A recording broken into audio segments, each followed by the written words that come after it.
Members of Congress, I have the high privilege and distinct honor of presenting to you His Excellency Narendra Modi, the Prime Minister of the Republic of India. Thank you.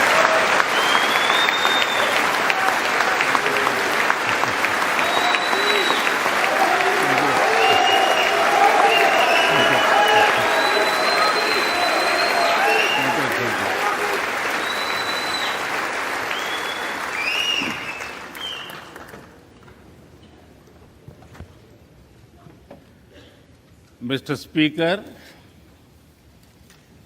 Madam Vice President, distinguished members of the U.S. Congress, ladies and gentlemen, Namaskar.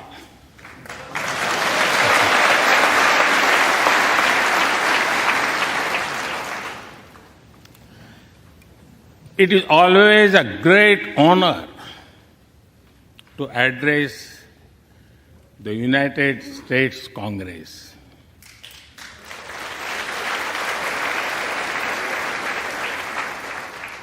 It is an exceptional privilege to do so twice.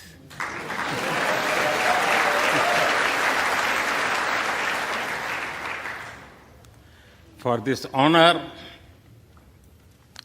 I extend my deepest gratitude on behalf of the 1.4 billion people of India.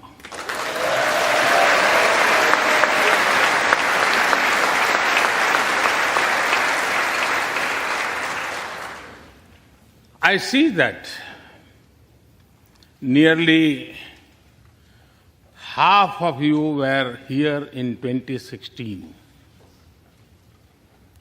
I feel your warmth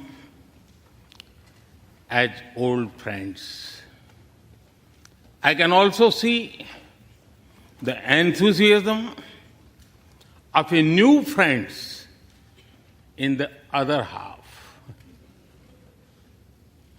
I remember Senator Harry Reid, Senator John McCain, Senator Orrin Hatch, Elijah Cummings, Elsie Hastings, and others who I met here in 2016 and who are sadly no longer with us. Mr. Speaker, standing here 7 Junes ago, that is the June when Hamilton swept all the awards, I said that the hesitations of history were behind us. Now, when our era is at a crossroads, I am here to speak about our calling for this century.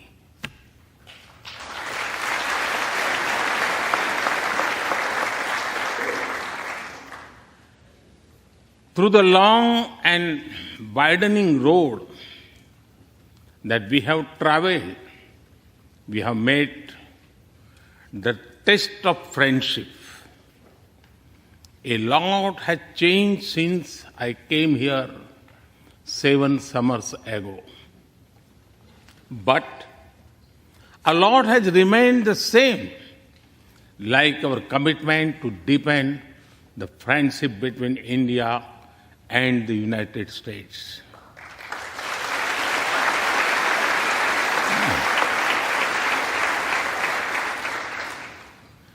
In the past few years, there have been many advances in AI, artificial intelligence. At the same time, there have been even more momentous development in another AI, America and India.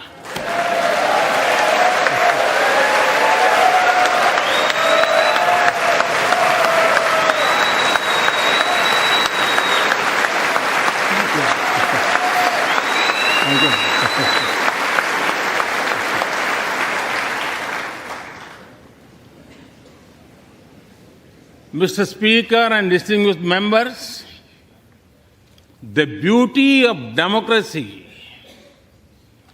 is the constant connect with the people, to listen to them and feel their pulse. And I know this takes a lot of time, energy, effort, and travel. It is a Thursday afternoon, a fly-out day for some of you. So I am grateful for your time. I also know how busy you have been this last month. Being a citizen of a vibrant democracy, myself, I can admit one thing, Mr. Speaker, you have a tough job.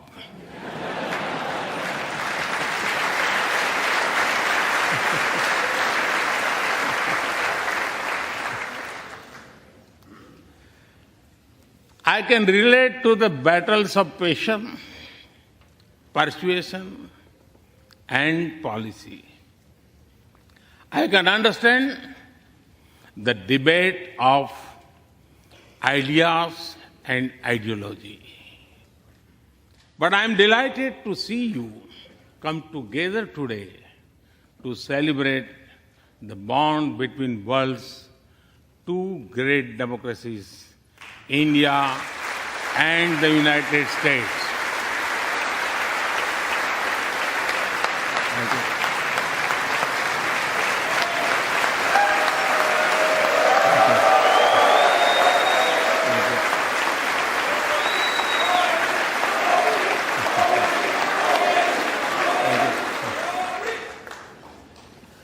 I'm happy to help out. I'm happy to help out whenever you need a strong bipartisan consensus.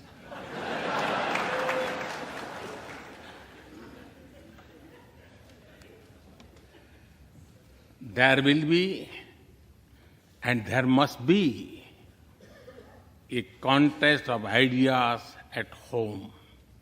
But we must also come together as one when we speak for our nation.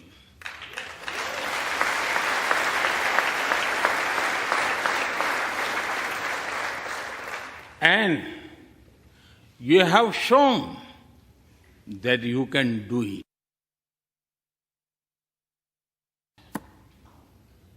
Congratulations.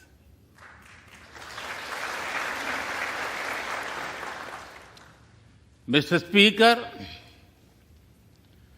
the foundation of America was inspired by the vision of a nation of equal people. Throughout your history, you embraced people from around the world, and you have made them equal partners in the American dream.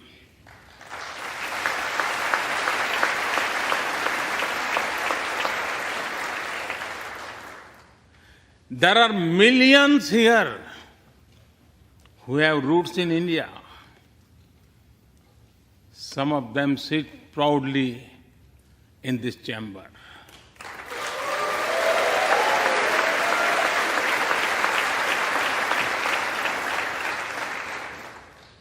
And There is one behind me who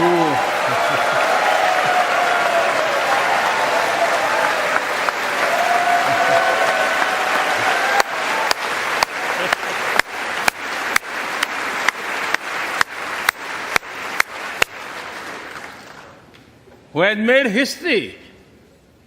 I'm told that the Samosa caucus is now the flavor of the house. I hope it grows and brings the full diversity of Indian cuisine here.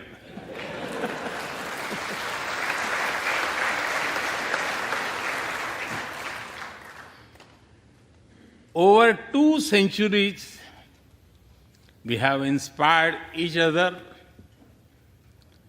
through the lives of great Americans and Indians. We pay tribute to Mahatma Gandhi and Martin Luther King Jr.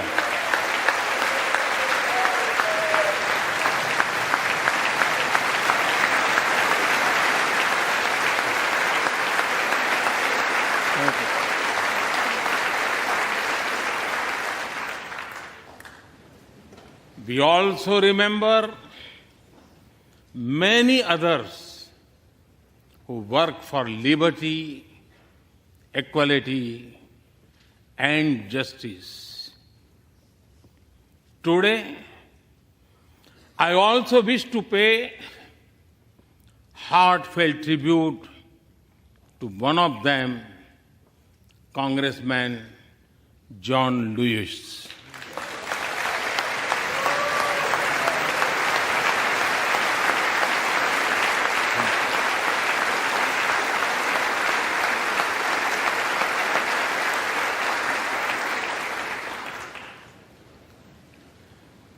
Mr. Speaker, democracy is one of our sacred and shared values. It has evolved over a long time and taken various forms of systems. Throughout history, however, one thing has been clear. Democracy is the spirit that supports equality and dignity.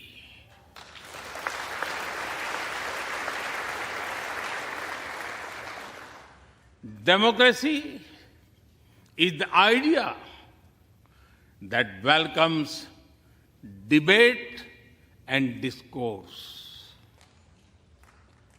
Democracy is the culture that gives wings to thought and expression. India is blessed to have such values from times immemorial. In the evolution of the democratic spirit, India is the mother of democracy.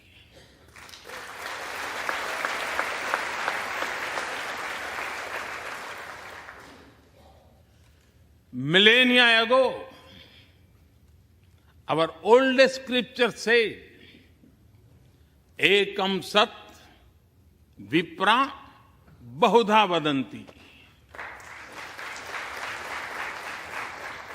It means that truth is one, but the wise express it in a different ways. Now, the US is the oldest and India the largest democracy. Our partnership augurs well for the future of democracy.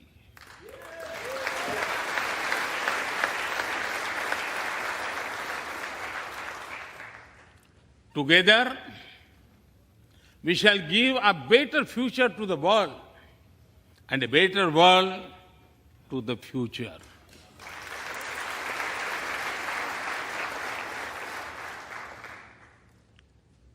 Mr. Speaker, Last year, India celebrated 75 years of its independence. Every milestone is important, but this one was a special. We celebrated a remarkable journey of over 75 years of freedom after 1,000 years of foreign rule in one form or another. This was not just a celebration of democracy, but also of diversity. Not just of constitution, but also of its spirit of a social empowerment.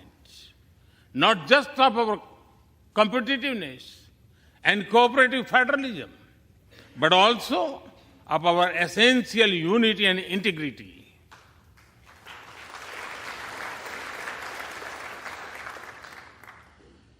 We have over 2,500 political parties.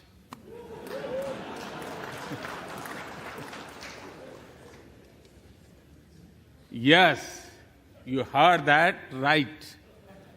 2,500. About 20 different parties govern various states of India.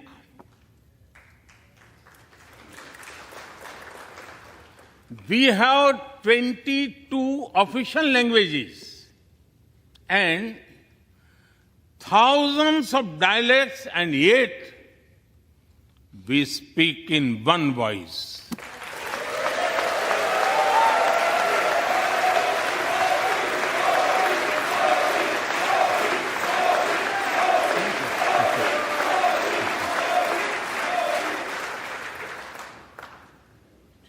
Every 100 miles, our cuisine changes. From dosa to aloo paratha, and from Sikhan to Sandesh. We enjoy all of these.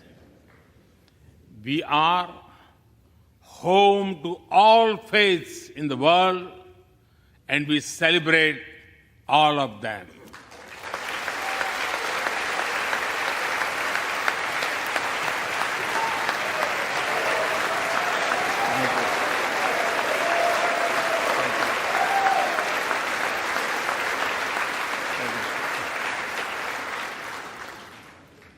In India, diversity is a natural way of life.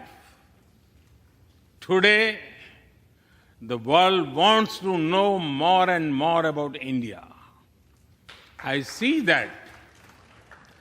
Curiosity in this house too. We were honored to receive over 100 members of the US Congress in India over the last decade.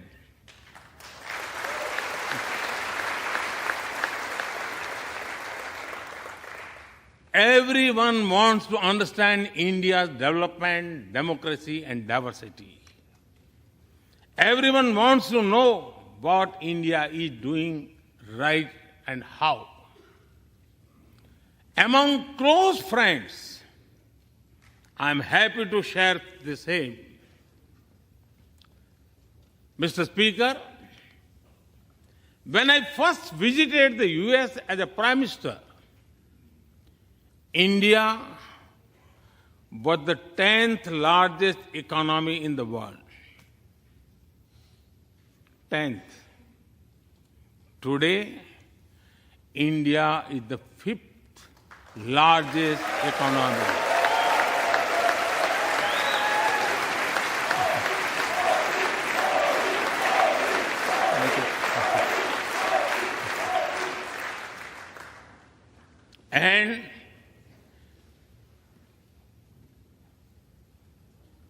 And India will be the 3rd largest economy soon.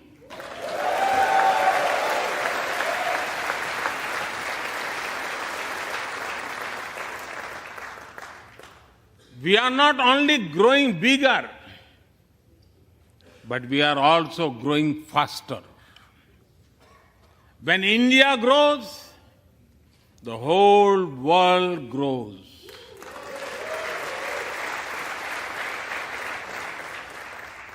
After all, we are 1/6 of the world's population. In the last century, when India won its freedom, it inspired many other countries to free themselves from colonial rule.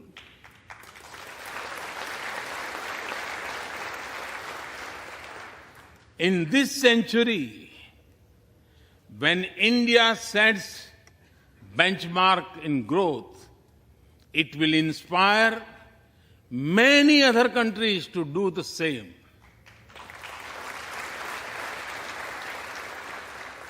Our vision is सबका साथ, सबका विकास, सबका विश्वास, सबका प्रयास. It means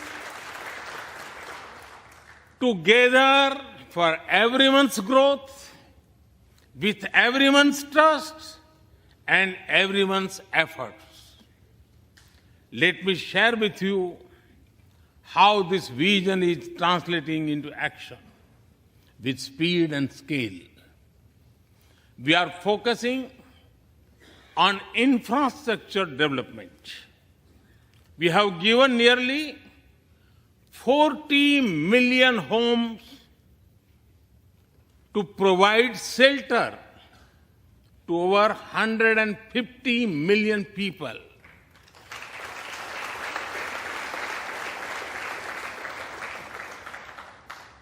That is nearly 6 times the population of Australia.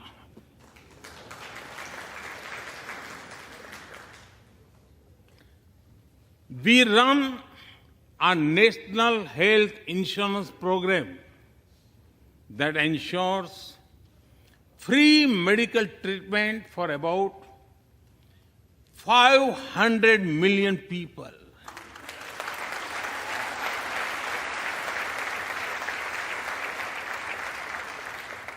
$500 million people, that is greater than the population of South America.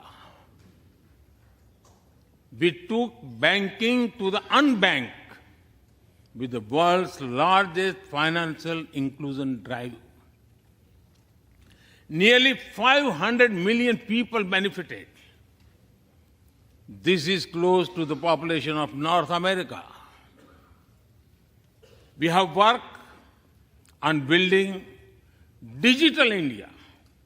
Today, there are more than 850 million smartphones and internet users in the country.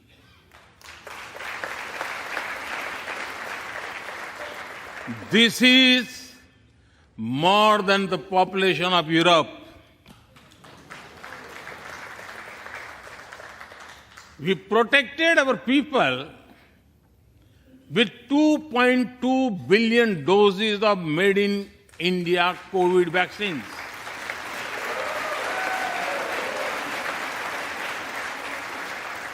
And that too free cost.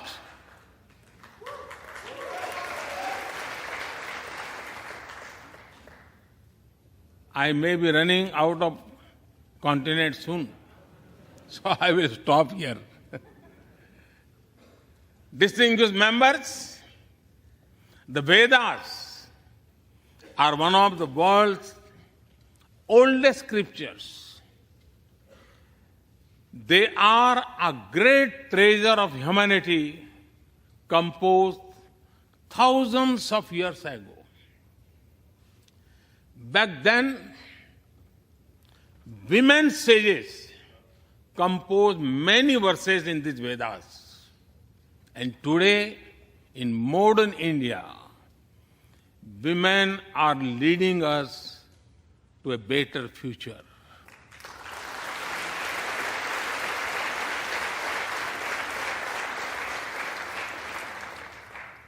India's vision is not just of development which benefits women. It is of women-led development where women lead the journey of progress.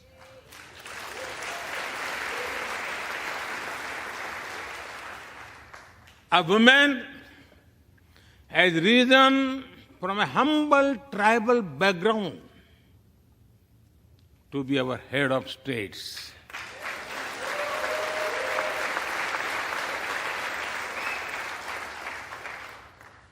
Nearly 1.5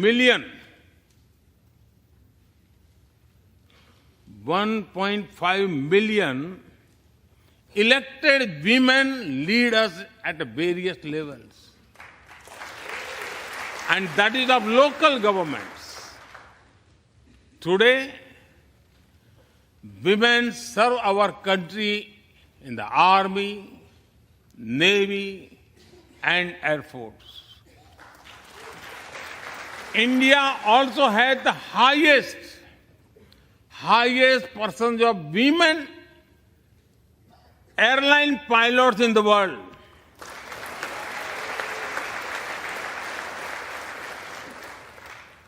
And they have also put us on Mars by leading our Mars mission.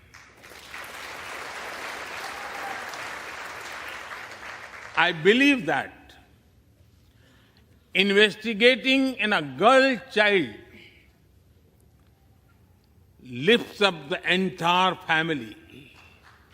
Empowering women transforms the nation.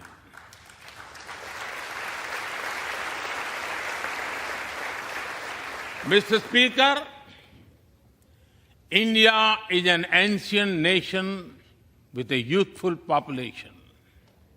India is known for its traditions, but the younger generation is also making a hub of technology, be it creative reels on Insta or real-time payments.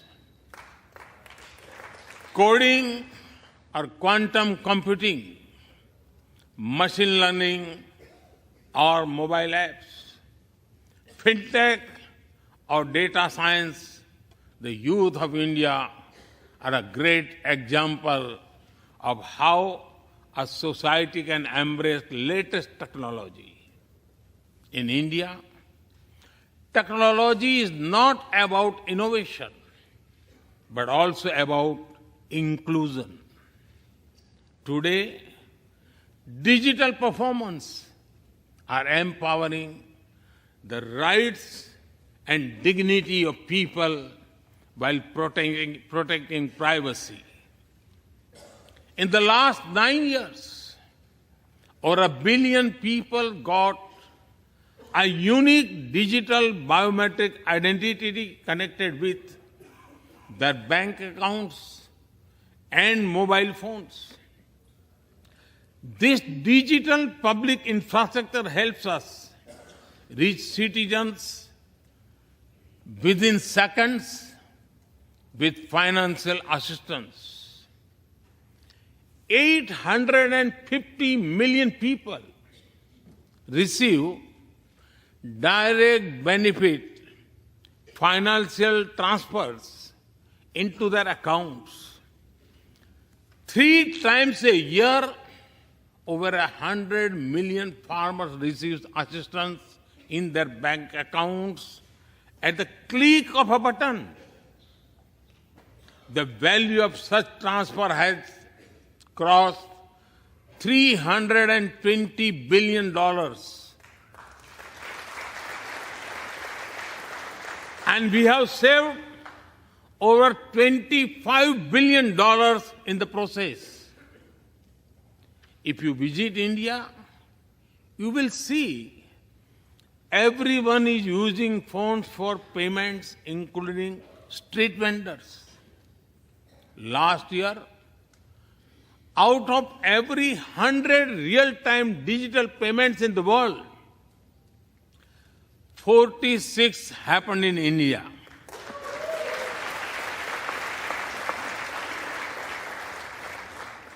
nearly 400,000 miles of optical fiber cables and cheap data have ushered in a revolution of opportunities. Farmers check weather updates, the elderly get social security payments, students access scholarships, doctors deliver telemedicine, fishermen check fishing grounds, and small businesses get loans with just a tap on their phones. Mr. Speaker, a spirit of democracy, inclusion, and sustainability defines us. It also shapes our outlook to the world. India grows while being responsible about our planet. We believe, Mata Bhumihi Putro Aham Prithviya. This means the earth is our mother and we are her children. Indian culture deeply respects the environment and our planet.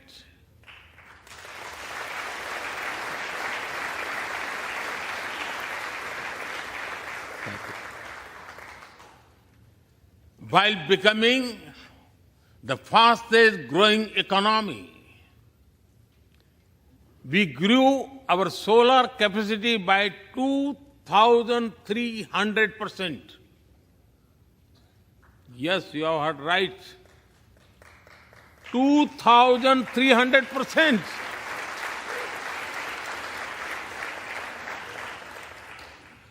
We became the only G20 country to meet its Paris commitment.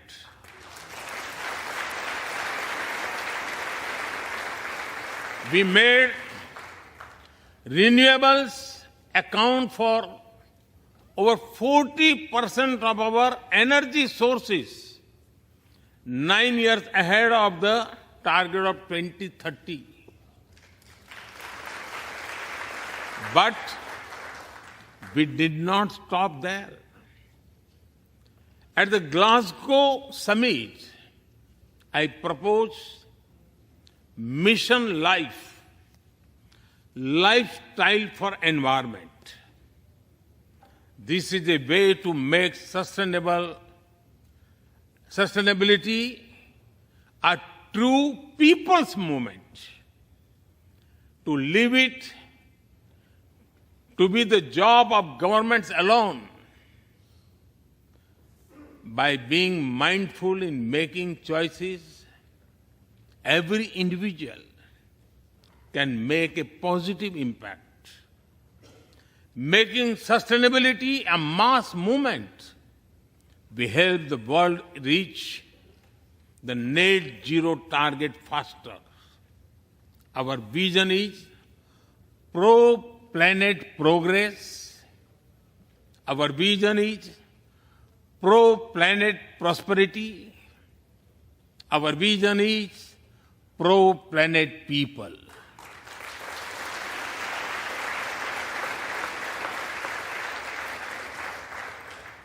Mr. Speaker, we live by the motto of Vasudhaiv Kutumbakam, or the world is one family.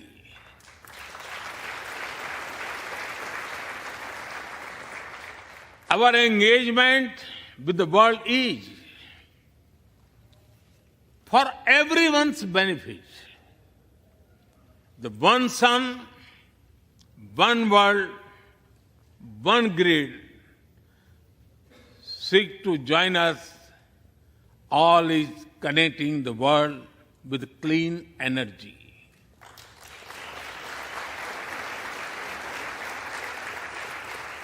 One Earth, One Health is a vision for global action to bring quality health care to everyone, including animals and plants.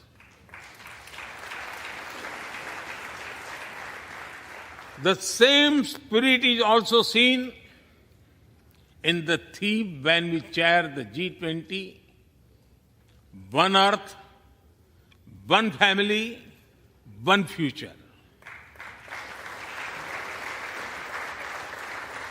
We advance the spirit of unity through yoga as well.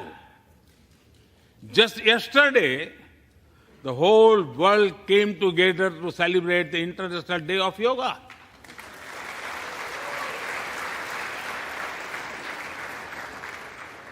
Just last week, all nations joined our proposal at the UN to build a memorial wall to honor the peacekeepers. And this year, the whole world is celebrating the International Year of Millets to promote sustainable agriculture and nutrition alike. During COVID, we delivered vaccines and medicines to over 150 countries. We reach out to others, being disasters as first responders, as we do for our own. We share our modest resources with those who need them the most. We build capabilities, not dependencies.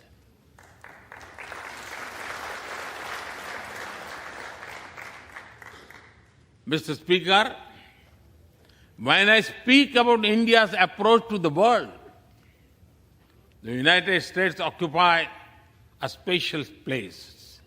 I know. Our relations are of great importance to all of you. Every member of this Congress has a deep interest in it. When defense and aerospace in India grow, industries in the state of Washington, Arizona, Georgia, Alabama, South Carolina, and Pennsylvania thrive.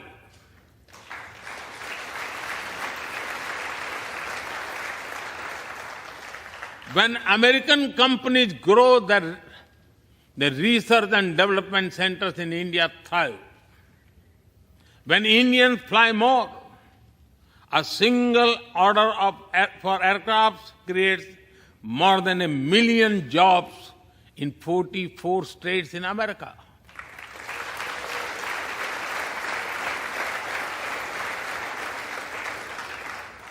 When an American phone makers invest in India, it creates an entire ecosystem of jobs and opportunities in both countries.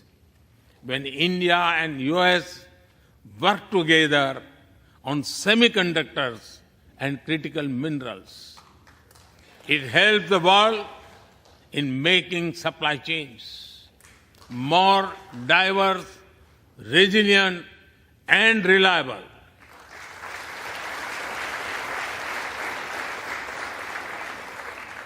Indeed, Mr. Speaker, we were strangers in defense cooperation at the turn of century. Now, the United States has become one of our most important defense partners.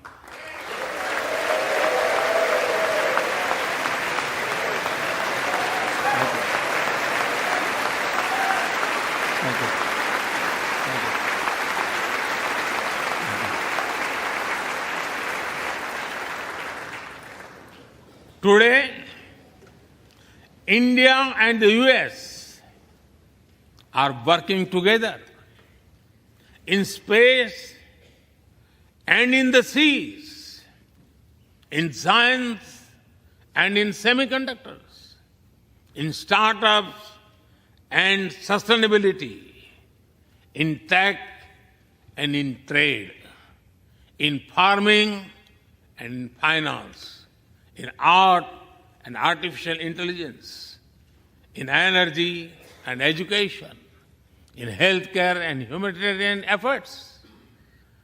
I can go on and go on, but to sum up it, I would say the scope of our cooperation is endless. The potential of our synergies is limitless. And the chemistry in our relations is effortless.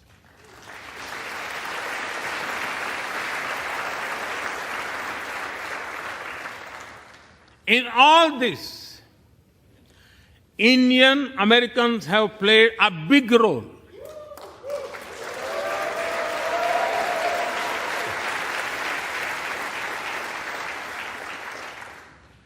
They are brilliant in every field, not just in spelling bee.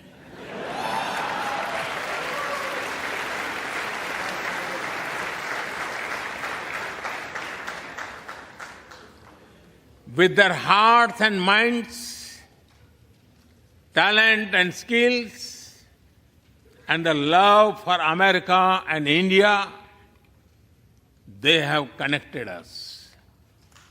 They have unlocked doors. They have shown the potential of our partnership. Mr. Speaker, distinguished members, every Indian Prime Minister and American President of the past has taken our relationship further. But our generation has to honor of taking it to greater heights.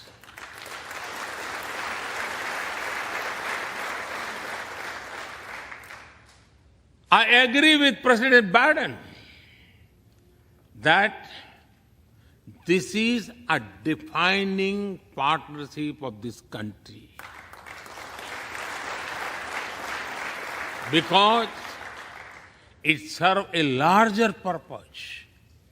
Democracy, demography, and destiny give us the purpose.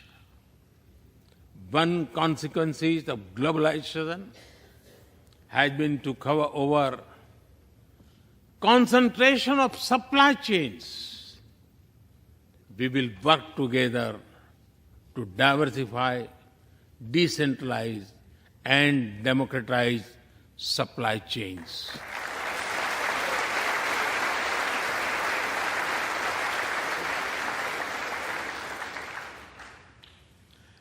Technology will determine the security, prosperity, and leadership in the 21st century. That is why our two countries established a new initiative for critical and emerging technologies. Our knowledge partnership will serve humanity and seek solutions to the global challenges of climate change, hunger, and health. Mr. Speaker and distinguished members, the last few years have seen deeply disruptive developments. With the Ukraine conflict, war has returned to Europe. It is causing great pain in the region. Since it involves major powers, the outcomes are severe.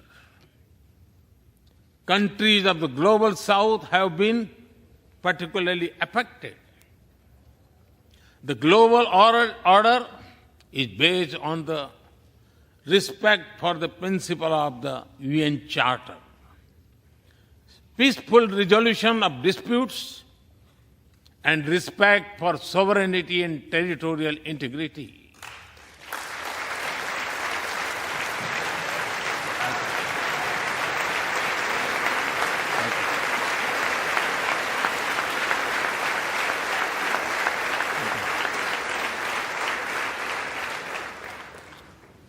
As I have said directly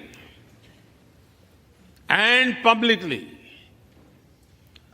this is not an era of war.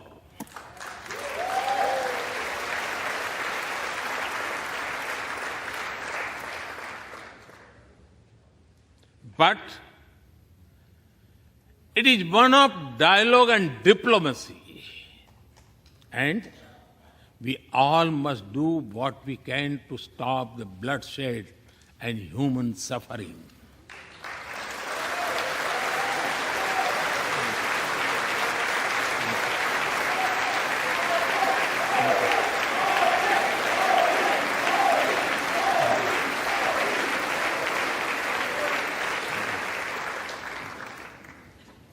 Mr. Speaker,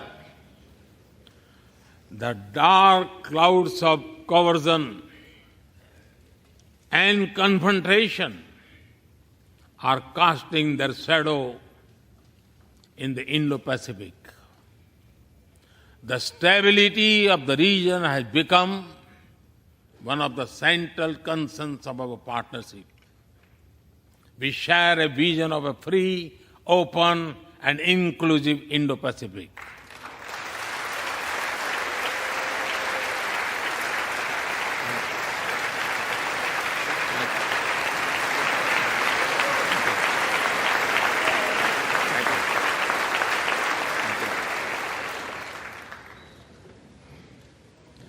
Connected by secure seas, defined by international law, free from domination, and anchored in ASEAN centrality.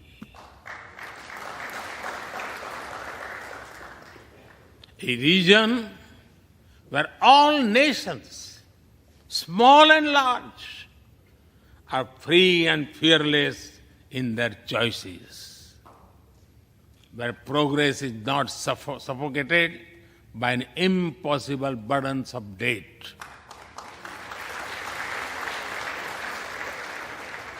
Where connectivity is not leveraged for strategic purposes, where all nations are lifted by the high tide of shared prosperity. Our vision does not seek to contain or exclude, but to build a cooperative region of peace and prosperity. We work through regional institutions and with our partners from within the region and beyond. Of this, Code has emerged as a major force of good for the region.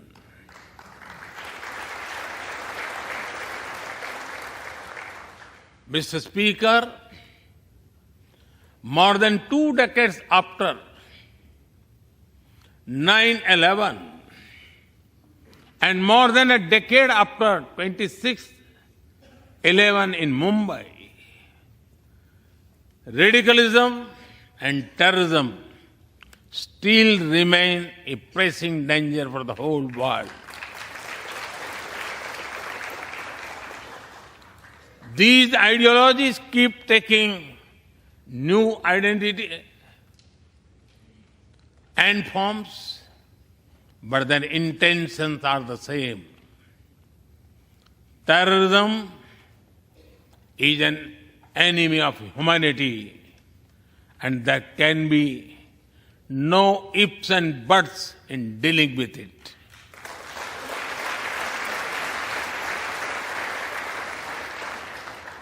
We must overcome all such forces sponsoring and exporting terror.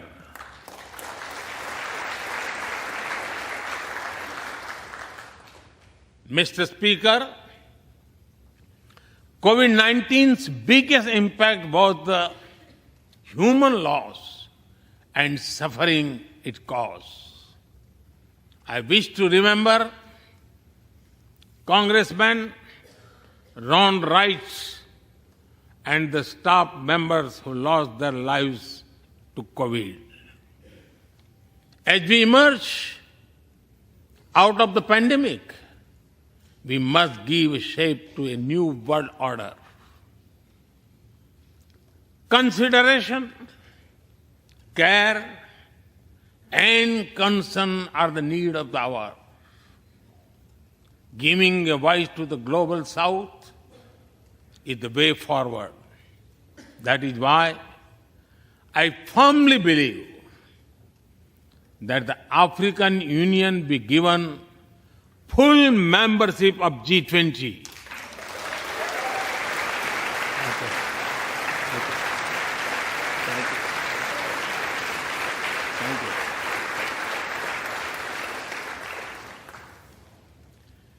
We must revive multilateralism and reform multilateral institutions. With better resources and representation that applies to all our global institutions of governance, especially the United Nations. When the world has changed, our institutions too must change, or risk getting replaced by a world of rivalries without rules. In working for a new world order based on international law, our two countries will be at the forefront as partners.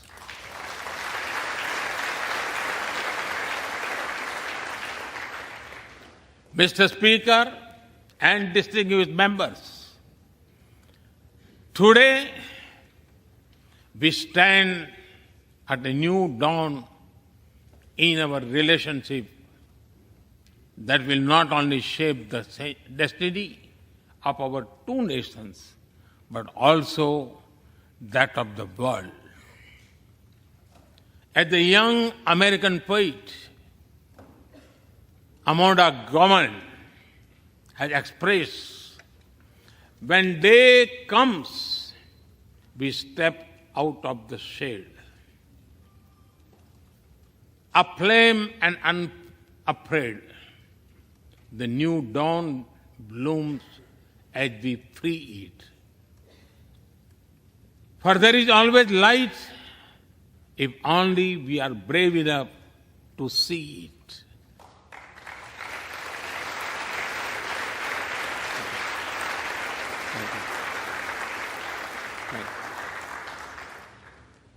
Our trusted partnership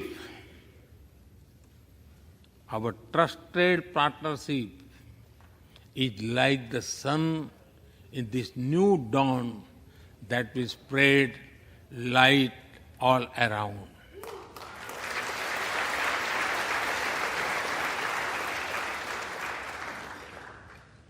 I am reminded of a poem that I once wrote. आसमान में सिर उठाकर घने बादलों को चीर कर रोशनी का संकल्प ले, अभी तो सूरज उगा है।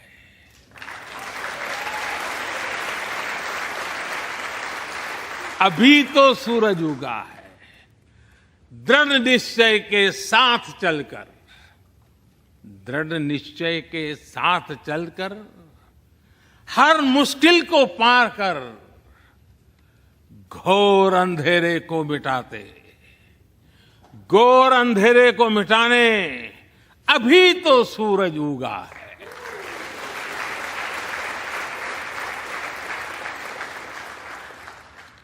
If I were to say it in English, it would be rising its head in the skies, piercing through the dense clouds with the promise of light. The sun has just risen, armed with a deep resolve, overcoming all the odds to dispel the forces of darkness. The sun had just risen.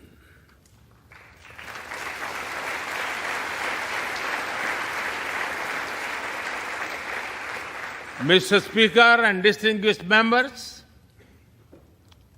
we come from different circumstances and history, but we are united by a common vision and by a common destiny. When our partnership progresses, economic resilience increases, innovation grows, science flourishes, knowledge advances, humanity benefits, our seas and skies are safer, democracy will shine brighter, and the world will be a better place. That is the mission of our partnership. That is our calling for this century. Mr. Speaker and distinguished members, even by the high standards of our partnership, this visit is one of the great positive transformation. Together, we shall demonstrate that democracies matter and democracies deliver.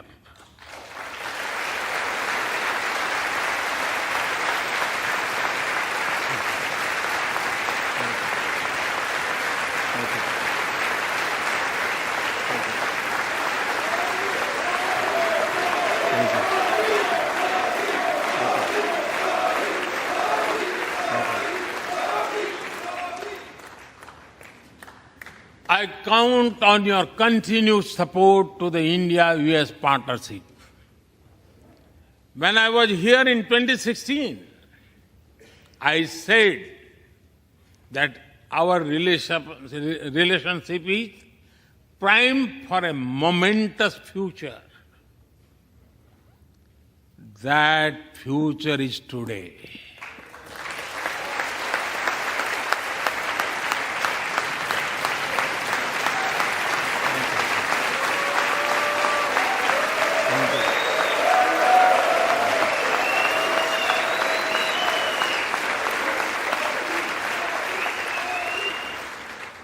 Thank you once again, Mr. Speaker, Madam Vice President, and the distinguished members of this honor. God bless America. Jai Hind. Long live India-US friendship. Thank you.